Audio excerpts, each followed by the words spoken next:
நீங்கள் பார்த்து ரசித்துக் கொண்டிருப்பது பந்தல் மீடியா இந்தியா தொலைக்காட்சி.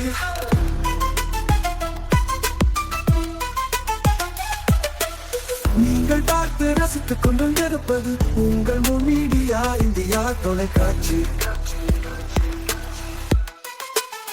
நீங்கள் பார்த்து ரசித்துக் கொண்டிருப்பது உங்கள் மீடியா இந்தியா தொலைக்காட்சி. நீங்கள் பார்த்து ரசித்துக் கொண்டிருப்பது உங்கள் மீடியா இந்தியா தொலைக்காட்சி.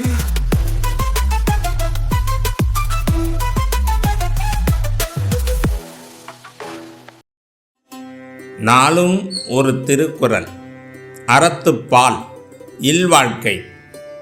அன்பும் அறனும் உழைத்தாயின் இல்வாழ்க்கை பண்பும் பயனும் அது.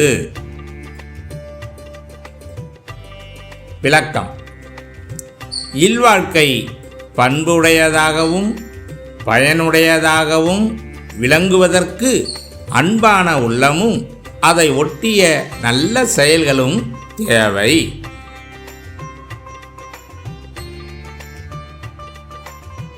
வணக்கம். முன் மீடியா செய்திகளுக்காக உண்ணாமலை சம்பந்தம். இன்றைய முக்கிய செய்திகள்: பெட்ரோல் தட்டுப்பாடு வதந்தி, பங்குகளில் அலைமோதும் கூட்டம், தண்ணீர் கேன் பாட்டில்களில் பெட்ரோல் வாங்கி சென்றனர்.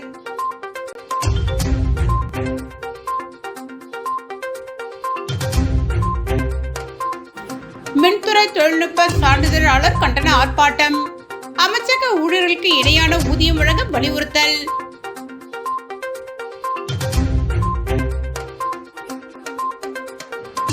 வெளி மாநில பெண்களை அடைத்து வைத்து விபச்சாரம், தமிழகத்தை சேர்ந்த 2 கைது.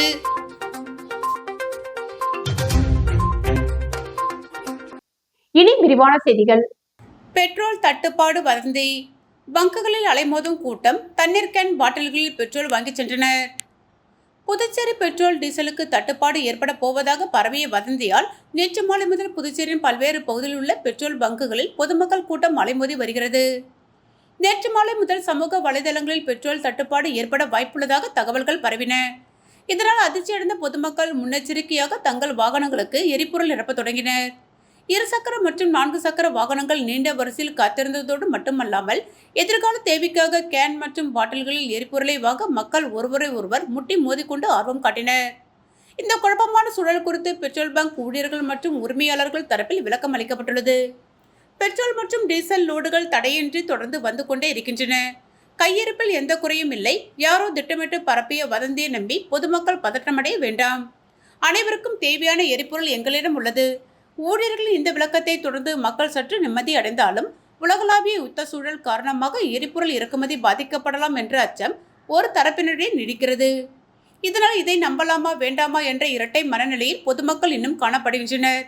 தற்போது நிலவரப்படி அரசு அல்லது எண்ணெய் நிறுவனங்கள் தரப்பில் தட்டுப்பாடு குறித்த அதிகாரப்பூர்வ அறிவிப்புகள் எதுவும் வரவில்லை. எனவே வதந்திகளை நம்பி பாட்டில்களில் எரிபொருளை சேமித்து வைப்பது ஆபத்தானது என்றும் பதற்றமின்றி செயல்படுமாறும் சமூக ஆர்வலர்கள் கேட்டுக்கொண்டுள்ளனர். கோட்டக்குப்பம் அருகே வெளிமாநில பெண்களை அறையில் அடைத்து வைத்து விபச்சாரத்தில் ஈடுபடுத்திய 2 பேரை போலீசார் கைது செய்து சிறையில் அடைத்தனர். விழுப்புரம் மாவட்டம் கோட்டக்குப்பம் அடுத்த பொம்மையார் பாளையத்திலிருந்து குயிலாப்பாளையம் செல்லும் வழியில் தனி வீடு ஒன்று உள்ளது. இந்த வீட்டிற்கு சந்தேகத்திற்கு இடமான வகையில் ஆண்கள் மற்றும் பெண்கள் வந்து செல்வதாக கோட்டக்குப்பம் போலீசாருக்கு தகவல் கிடைத்தது. இதனையடுத்து அந்த வீட்டிற்கு கோட்டக்குப்பம் போலீஸ் இன்ஸ்பெக்டர் விஸ்வநாதன் தலைமையிலான போலீசார் அங்கு சென்று அறைகளை சோதனையிட்டனர். அப்போது வெவ்வேறு அறைகளில் மேற்கு வங்க மாநிலத்தை சேர்ந்த 2 பெண்களும் கர்நாடக மாநிலம் பெங்களூருவை சேர்ந்த 2 பெண்களும் இருந்தனர். அவர்களிடம் நடத்திய விசாரணையில் கடந்த சில நாட்களாக 4 பேரும் அங்கிருப்பது தெரியவந்தது. மேலும் இந்த தங்கும் விடுதியை வாடகைக்கு எடுத்து நடத்தி வரும் சேலம் மாவட்டம் மாமாப்பேட்டை லட்சுமி நகரை சேர்ந்த சீனிவாசன், திண்டுக்கல் மாவட்டம் சத்யாநகர் காலேஜ் ரோடு பகுதியை சேர்ந்த பாண்டியராஜன் ஆகிய 2 பிடித்து விசாரணை நடத்தினர். அதில் கடந்த 3 மாதங்களுக்கு மேலாக இந்த வீட்டை வாடகைக்கு எடுத்து பல்வேறு மாநிலங்களைச் சேர்ந்த பெண்களை வரவழைத்து விபச்சாரத்தில் ஈடுபட்டது தெரிய வந்தது. இதனையடுத்து அறையில் இருந்த 4 பெண்களையும் மீட்ட போலீசார் மருத்துவ பரிசோதனைக்கு அனுப்பி வைத்தனர். பின்னர் 4 பேரும் விழுப்புரம் அரசு மகளிர் காப்பகத்திற்கு அனுப்பி வைக்கப்பட்டனர். வெளிமாநில பெண்களை அறையில் வைத்து விபச்சாரத்தில் ஈடுபடுத்திய சீனிவாசன் மற்றும் பாண்டியராஜன் ஆகிய 2 பேரையும் வானூர் கோர்ட்டில் ஆஜர்படுத்தி சிறையில் அடைத்தனர். மேலும் இந்த சம்பவத்தில் வெளி மாநிலங்களிலிருந்து பெண்களை அழைத்து வரும் திண்டுக்கல் வடசந்தூர் பகுதியைச் சேர்ந்த ருத்ரன் என்பவரை போலீசார் தேடி வருகின்றனர். ஜிப்மர் மகளிர் தின கொண்டாட்ட குழு சார்பில் புற்றுநோய் விழிப்புணர்வு நடைபயணம் நடைபெற்றது. மகளிர் தினத்தை ஒட்டி ஜிப்மர் சார்பில் கர்ப்பப்பை வாய் புற்றுநோய் மற்றும் மார்பக புற்றுநோய் விழிப்புணர்வு நடைபயணம் நடைபெற்றது.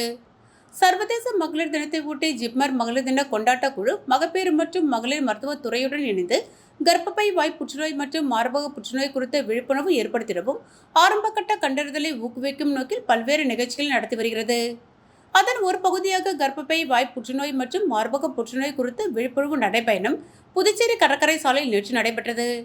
ஜிப்மர் பேராசிரியர்கள், மருத்துவர்கள், செவிலியர்கள், மாணவர்கள் மற்றும் ஊழியர்கள் கலந்து கொண்டு கர்ப்பப்பை வாய் புற்றுநோய் மற்றும் மார்பக புற்றுநோய்களுக்கு எதிராக ஆரம்பகட்ட பரிசோதனை, தடுப்பூசி, ஆரோக்கியமான வாழ்க்கை முறைகள் குறித்து பொதுமக்களுக்கு விழிப்புணர்வு ஏற்படுத்தினர். இன்றும் 12ஆம் தேதி, நாளை 13ஆம் தேதி ஜிப்மரில் பணியாற்றும் பெண் ஊழியர்கள் மற்றும் பேராசிரியர்களுக்காக கர்ப்பப்பை வாய் புற்றுநோய் மற்றும் மார்பக புற்றுநோய் பரிசோதனை முகாம் நடக்கிறது. ஜிப்மர் மகப்பேறு மற்றும் மகளிர் மருத்துவத்துறை வெளி நோயாளர் பிரிவில் நடைபெற உள்ள இந்த முகாமில் மருத்துவ பரிசோதனை, ஆலோசனை மற்றும் தேவையான ஆய்வுகள் மேற்கொள்ளப்பட்டு ஆரம்பகட்ட கண்டறிதலும் தடுப்பு நடவடிக்கைகள் குறித்து விளக்கப்பட உள்ளது. வாழும் போதும் வாழ்க்கைக்கு பிறகும் பணம் உங்களுக்கு பெருகிக் கொண்டே இருக்கும். அனைவருக்கும் புதிய வாய்ப்பு. நீங்கள் உழைக்கும் குணம் கொண்டவரா? அப்படியானால் நீங்கள் நேர்மையுடன் முதலீடு இல்லாமல் சம்பாதிக்க அரிய வாய்ப்பை நாங்கள் தருகிறோம். மேலும் எரிவாயு godown, super market, solar plant அமைத்து பணம் சம்பாதிக்கலாம். முக்கியமாக முதலீடு இல்லாமல் வருமானம் வரும் வாய்ப்பு. வயது வேறுபாடின்றி, கல்வி தகுதியின்றி அனைவரும் இணைந்து பணம் சம்பாதிக்கலாம். வாருங்கள், LDBS பஜார் உங்களை அன்போடு வரவேற்கிறது. எங்களுடன் இணைந்து நேர்மையான முறையில் பணத்தை சம்பாதியுங்கள்.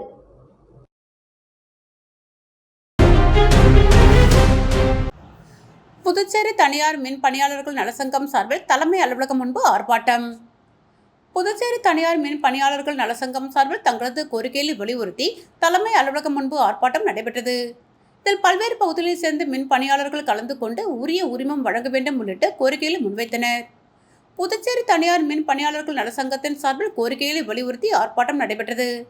புதுச்சேரி தலைமை அலுவலகம் முன்பு நடைபெற்ற இந்த ஆர்ப்பாட்டத்தில் சங்க நிர்வாகிகள் மற்றும் பல்வேறு பகுதிகளைச் சேர்ந்த மின் பணியாளர்கள் திரளாக கலந்து கொண்டனர். இந்த ஆர்ப்பாட்டத்திற்கு சங்கத்தின் தலைவர் பாலகுரு தலைமை தாங்கினார். முன்னிலை வகித்த நிர்வாகிகள் மற்றும் உறுப்பினர்கள் பலரும் கலந்து கொண்டு தங்களது கோரிக்கைகளை முன்வைத்தனர். ஆர்ப்பாட்டத்தின் போது புதுச்சேரி மின்துறை மூலம் தனியார் மின் பணியாளர்களுக்கு உரிய உரிமம், லைசன்ஸ் வழங்க வேண்டும் என்றும், மின்துறையில் பணியாற்றும் பணியாளர்களுக்கு பாதுகாப்பு வசதிகள் மற்றும் உரிய சலுகைகள் வழங்கப்பட வேண்டும் என்றும் கோரிக்கை விடுக்கப்பட்டது. மேலும் மின் கம்பிகள் மற்றும் பிற உபகரணங்களில் பணிபுரியும் பொழுது பாதுகாப்பு நடவடிக்கைகள் மேற்கொள்ள வேண்டும் என்றும் அவர்கள் வலியுறுத்தினர். அத்துடன் ஸ்மார்ட் மீட்டர் பொருத்தும் பணிகள் மற்றும் மின் இணைப்பு தொடர்பான பணிகளில் தனியார் மின் பணியாளர்களுக்கு முன்னுரிமை வழங்க வேண்டும் என்றும் கோரினர். பணியாளர்களின் வாழ்வாதாரத்தை பாதுகாக்க அரசு உரிய நடவடிக்கை எடுக்க வேண்டும் என்றும் ஆர்ப்பாட்டக்காரர்கள் வலியுறுத்தினர். இந்த ஆர்ப்பாட்டத்தில் சங்க நிர்வாகிகள் ராதாகிருஷ்ணன், புருஷோத்தமன், ராமலிங்கம், சந்தமிழ்மணி உள்ளிட்ட பலர் கலந்து கொண்டனர். புதுச்சேரியில் அதிகரித்து வரும் போதைப்பொருள் புழக்கம் மற்றும் சட்டம் ஒழுங்கு சீர்குலைவை கண்டித்து தமிழக வெற்றிக் கழகத்தினர் சார்பில் நடைபெற்ற கண்டன ஆர்ப்பாட்டத்தில் 100க்கும் மேற்பட்டோர் கலந்து கொண்டு அரசுக்கு எதிராக கோஷங்களை எழுப்பினர். புதுச்சேரி மாநிலத்தில் அதிகரித்து வரும் போதைப்பொருள் புழக்கம், சட்டம் ஒழுங்கு சீர்குலைவு மற்றும் 1 லட்சம் இளைஞர்களுக்கு வேலை வழங்காதது புதுச்சேரி பெஸ்ட் புதுச்சேரியாக மாற்றப்படும் என்ற வாக்குறுதி நிறைவேற்ற தவறிய மத்திய மாநில அரசுகளை கண்டித்து புதுச்சேரி மாநில தமிழக வெற்றிக் கழகத்தின் சார்பில் கண்டன ஆர்ப்பாட்டம் நடைபெற்றது. புதுச்சேரி சுதேஷ்மில் அருகே நடைபெற்ற இந்த ஆர்ப்பாட்டத்தில் முன்னாள் சட்டமன்ற உறுப்பினர் சாமிநாதன், முன்னாள் IG சந்திரன் உட்பட 100க்கும் மேற்பட்ட தமிழக வெற்றிக் கழகத்தினர் கலந்து கொண்டு அரசுக்கு எதிராக கண்டன முழக்கங்களை எழுப்பினர். முதலார்பேட்டை பகுதியில் கலை அரங்கம் கட்டும் பணி சட்டமன்ற உறுப்பினர் செல்வம் பூஜை செய்து துவக்கி வைத்தார்.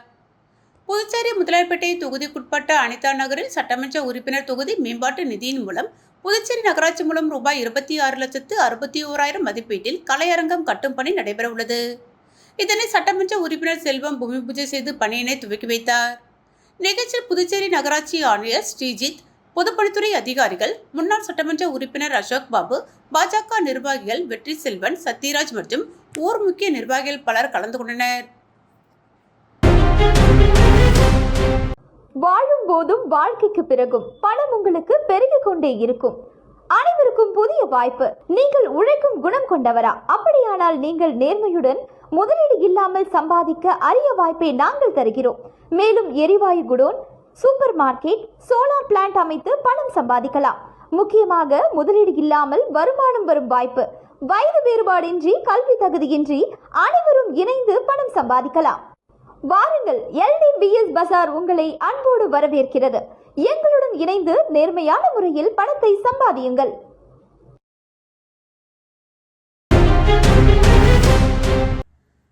புதுச்சேரி அஜேஸ் நகரில் உள்ள இந்திய கம்யூனிஸ்ட் கட்சி மார்க்சிஸ்ட் மாநில குழு அலுவலகத்தில் இடதுசாரி கட்சிகள், விசிக, மனித உரிமை மற்றும் சமூக ஜனநாயக அமைப்புகள் பங்கேற்று அவசர ஆலோசனைக் கூட்டம் நடைபெற்றது. இக்கூட்டத்தில் இந்திய கம்யூனிஸ்ட் கட்சி மார்க்சிஸ்ட் செயலர் S. ராமச்சந்திரன் மற்றும் செயற்குழு உறுப்பினர்கள் பெருமாள், ராஜாங்கம், சீனிவாசன், N. கொளஞ்சியப்பன், இந்திய கம்யூனிஸ்ட் கட்சி தோழர்கள் தினேஷ் பொன்னையா, சுப்பையா, விசிக அமைப்பாளர் அரிமா தமிழன், ஆதவன், மார்க்சிஸ்ட் லெனினிஸ்ட் பாலசுப்ரமணியம், விஜயா, மக்கள் உரிமை கூட்டமைப்பு சுகுமாரன், தமிழர்குளம் அழகர், மீனவர் விடுதலை வேங்கைகள் மங்கேர் செல்வன், பி. போல்ட் அமைப்பு பஷீர் அகமது, மனித உரிமைகள் நுகர்வோர் கூட்டமைப்பு தோழர் முருகானந்தம் ஆகியோர் இக்கூட்டத்தில் பங்கேற்றனர். இக்கூட்டத்தில் போலி மருந்து ஊழல் குறித்து சென்னை உயர்நீதிமன்றத்தின் நேரடி கண்காணிப்பில் உயர்மட்ட விசாரணைக்கு உடனே உத்தரவிட வேண்டும், மருந்து கட்டுப்பாட்டு துறை சார்பில் நீதிமன்றத்தில் தாக்கல் செய்யப்பட்ட வழக்குகளை வாபஸ் வாங்க காரணமான மருந்து கட்டுப்பாட்டு துறை இயக்குனர் அனந்தகிருஷ்ணன், சட்டத்துறை சார்பு செயலர் ஜான்சி என்கிற ஜனாஸ் ராபி ஆகியோரை உடனே பணியிடை நீக்கம் செய்ய வேண்டும், அவர்கள் மீது உரிய சட்டப்பூர்வ நடவடிக்கை எடுக்க வேண்டும், நீதிமன்றத்தில் இருந்து வாபஸ் பெறப்பட்ட 4 வழக்குகளை மீண்டும் தாக்கல் செய்து குற்றவாளிகளுக்கு தண்டனை பெற்றுத்தர வேண்டும், சம்பந்தப்பட்டவர்கள் வங்கி கணக்குகளை முடக்கி வரி ஏய்ப்பு மற்றும் முறைகேடுகளில் ஈடுபட்ட மோசடி பேர்வழிகள் மீது கடும் நடவடிக்கை எடுக்க வேண்டும் உள்பட பல்வேறு தீர்மானங்கள் நிறைவேற்றப்பட்டன. புதுச்சேரியில் அமைச்சக ஊழியர்களுக்கு இணையான ஊதியம் வழங்க வேண்டும், காலியாக உள்ள பணியிடங்களில் நிரப்பட வேண்டும் என வலியுறுத்தி மின்துறை தொழில்நுட்ப சான்றிதழாளர் சங்கம் சார்பில் கண்டன ஆர்ப்பாட்டம் நடைபெற்றது. புதுச்சேரி மின்துறையில் பல மாதங்களாக கிடப்பில் உள்ள கட்டுமான உதவியாளர் மற்றும் உதவியாளர் பணிகளை ஒருங்கிணைக்கும் கோப்பின் மீது விரைந்து நடவடிக்கை எடுக்க வேண்டும், உதவியாளர்களுக்கு ஊதிய உயர்வு வழங்கிட வேண்டும், காலியாக உள்ள பணியிடங்களை நிரப்பிட வேண்டும், ஊதியக்குழு பரிந்துரையின் அடிப்படையில் அமைச்சக ஊழியர்களுக்கு இணையான ஊதிய உயர்வு வழங்கிட வேண்டும் என்பன போன்ற கோரிக்கைகளை வலியுறுத்தி மின்துறை தொழில்நுட்ப சான்றிதழாளர் நலசங்கம் சார்பில் கண்டன ஆர்ப்பாட்டம் மின்துறை அலுவலகம் முன்பு நடைபெற்றது. ஆர்ப்பாட்டத்திற்கு நலசங்கத்தின் அமைப்பு செயலாளர் ரவி தலைமை தாங்க 100க்கும் மேற்பட்ட ஊழியர்கள் கலந்து கொண்டு கோரிக்கைகளை வலியுறுத்தி கண்டன கோஷங்களை எழுப்பினார்கள். மேலும் ஊழியர்களின் கோரிக்கைகளை உடனடியாக தீர்க்கப்படவில்லை என்றால் அடுத்த கட்டமாக பணி புறக்கணிப்பு போராட்டத்தில் ஈடுபட போவதாக தெரிவித்தனர். காரைக்காலில் பக்ரிசாமி பிள்ளை சிலை நிறுவிய ஜவஹர் நற்பணி மன்றத்தின் பெயர் கல்வெட்டை மீண்டும் பதித்ததை அடுத்து பாஜக சார்பில் சட்டமன்ற உறுப்பினர் GNS ராஜசேகரன் தலைமையில் மேயர் பக்ரிசாமி சிலைக்கு மாலை அணிவித்து மரியாதை. காரைக்காலில் முன்னாள் மேயர் செவாலியர் பக்ரிசாமி பிள்ளைக்கு 1956ஆம் ஆண்டு ஜவஹர் நற்பணி மன்றம் சார்பில் காரைக்கால் நகராட்சி திருமண மண்டப வாயிலில் சிலை அமைக்கப்பட்டது. அப்போது சிலை அமைத்த ஜவஹர் நற்பணி மன்றத்தின் பெயரில் கல்வெட்டு ஒன்று வைக்கப்பட்டது. தற்போது காரைக்கால் தெற்கு சட்டமன்ற தொகுதியின் திமுக சட்டமன்ற உறுப்பினராக உள்ள AMH நாஜிம் தனது சட்டமன்ற உறுப்பினர் மேம்பாட்டு நிதியிலிருந்து செவாலியர் பக்ரிசாமி பிள்ளையின் சிலை அருகே பூங்கா அமைத்து தருவதாக கூறி சிலையை சுற்றி ஒரு சில வேலைப்பாடுகள் செய்துவிட்டு ஏற்கனவே வைக்கப்பட்டிருந்த கல்வெட்டை எடுத்துவிட்டு தனது பெயரில் கல்வெட்டு வைத்துள்ளதாக குற்றச்சாட்டு எழுந்தது. இதனை அடுத்து இந்து முன்னணி, பாஜக உள்ளிட்ட பல்வேறு அமைப்புகள் இதற்கு கண்டனம் தெரிவித்து ஆர்ப்பாட்டங்கள் மற்றும் தொடர்ந்து மாவட்ட ஆட்சியர் மற்றும் நகராட்சி ஆணையரை சந்தித்து மனு அளித்து புதிதாக வைக்கப்பட்டுள்ள கல்வெட்டை நீக்கி பழைய கல்வெட்டை மீண்டும் நிறுவ வேண்டும் என கோரிக்கை விடுத்து வந்தனர். இந்நிலையில் மாவட்ட நிர்வாகம் மற்றும் நகராட்சி நிர்வாகம் சார்பில் 1956இல் சிலையை நிறுவிய ஜவஹர் நற்பணி மன்றத்தின் கல்வெட்டை அங்கு வைத்தனர். இதனை கொண்டாடும் வகையில் பாஜக சார்பில் மேயர் பக்ரிசாமி பிள்ளை சிலைக்கு சட்டமன்ற உறுப்பினர் GNS ராஜசேகரன் தலைமையில் மாலை அணிவித்து மலர் தூவி மரியாதை செலுத்தப்பட்டது. தொடர்ந்து பட்டாசுகள் வெடித்தும் இனிப்புகள் வழங்கியும் கொண்டாடினர். இந்நிகழ்ச்சியில் பாஜக மாவட்ட தலைவர் முருகதாஸ், மாநில செயலாளர் துரை சேனாதிபதி, இந்து முன்னணி மாவட்ட தலைவர் ராஜ்குமார் உள்ளிட்ட ஏராளமான பாஜகவினர் மற்றும் இந்து முன்னணியினர் கலந்து கொண்டனர். புதுச்சேரி உருளையன்பேட்டை தொகுதியில் பாரதிய ஜனதா கட்சியின் மாநில வர்த்தக பிரிவு இணை அமைப்பாளர் மதன் ஏற்பாட்டில் மத்திய அரசின் சாதனைகளை விளக்கும் திருமுனை பிரச்சார கூட்டம் மற்றும் மகளிர் தின விழா மிக சிறப்பாக நடைபெற்றது. இக்கூட்டத்திற்கு உருளையன்பேட்டை தொகுதி தேர்தல் பொறுப்பாளர் மூர்த்தி மற்றும் தொகுதி தேர்தல் ஒருங்கிணைப்பாளரும் மாநில ஆன்மீக மற்றும் ஆலய மேம்பாட்டு பிரிவு தலைவருமான சாய் சுதாகர் ஆகியோர் முன்னிலை வகித்தனர். நிகழ்ச்சியில் சிறப்பு பேச்சாளர்களாக கலந்து கொண்ட வெளியூர் மாவட்ட பொறுப்பாளர் வெற்றி செல்வம் மற்றும் மத்திய அரசு நலத்திட்ட பிரிவு அமைப்பாளர் RS கண்ணன் ஆகியோர் பிரதமர் நரேந்திர மோடி தலைமையிலான மத்திய அரசின் மக்கள் நல திட்டங்கள் மற்றும் சாதனைகள் குறித்து விரிவாக சிறப்புரையாற்றினர்.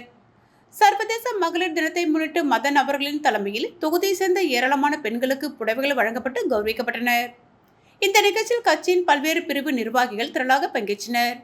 மகளிர் அணி மாநில செயலாளர் கீதா, OBC அணி அகிலா, மாவட்ட பொதுச் செயலாளர் பிரியா, தொகுதி தலைவி இலக்கியா, தொகுதி நிர்வாகிகள் பொதுச் செயலாளர் ராபர்ட், துணைத் தலைவர் விஜயபாஸ்கர், செயலாளர் கார்த்திக், மாவட்ட மற்றும் அணி நிர்வாகிகள், அறிவுசார் பிரிவு அமைப்பாளர் அருள் பாலாஜி, பட்டியலின அணி துணைத் தலைவர் அசோக் என்கிற மணிவண்ணன், OBC அணி பிரியா, கிளை நிர்வாகிகள் விநாயகம், முருகன், சதீஷ் உள்ளிட்ட கிளை தலைவர்கள் மற்றும் கட்சி நிர்வாகிகள் வெற்றிவேல், கணபதி, அபிராமன், சூர்யா உள்ளிட்ட பலர் இதில் கலந்து கொண்டு சிறப்பித்தனர். மீண்டும் இன்றைய முக்கிய செய்திகள். பெட்ரோல் தட்டுப்பாடு வதந்தி, பங்குகளில் அலைமோதும் கூட்டம், தண்ணீர் கேன் பாட்டில்களில் பெட்ரோல் வாங்கி சென்றனர்.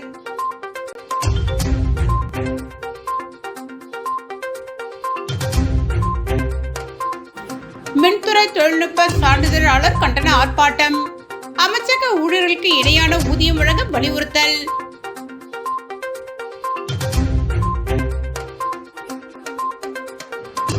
வெளி மாநில பெண்களை அடைத்து வைத்து விபச்சாரம், தமிழகத்தை சேர்ந்த 2 கைது.